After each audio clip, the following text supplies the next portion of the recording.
Welcome to On Topic, a partnership of WSIU and the Paul Simon Public Policy Institute at Southern Illinois University, Carbondale. I'm Jennifer Fuller. Our guest this week is visiting Professor John Jackson with the Simon Institute. Dr. Jackson, thanks for coming in.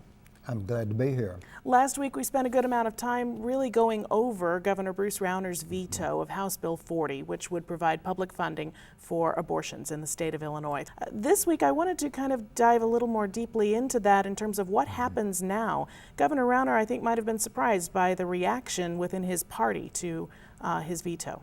Well, there has been a lot of feedback, and almost all of it negative, from the base of the Republican Party and from many of the officials of the Republican Party.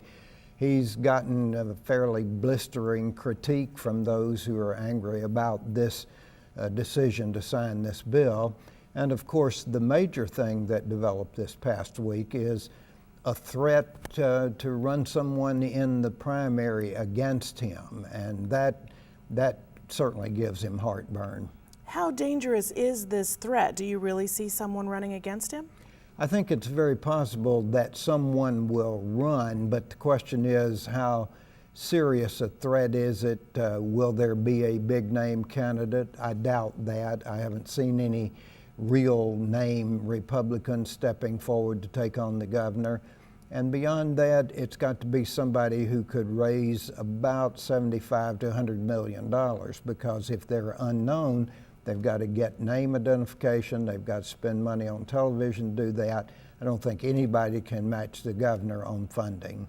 This is almost ironic if you look at the history of Governor Rauner with his party in the General Assembly. If they went against him, he would not only threaten, but in many cases, he would run someone against that legislator.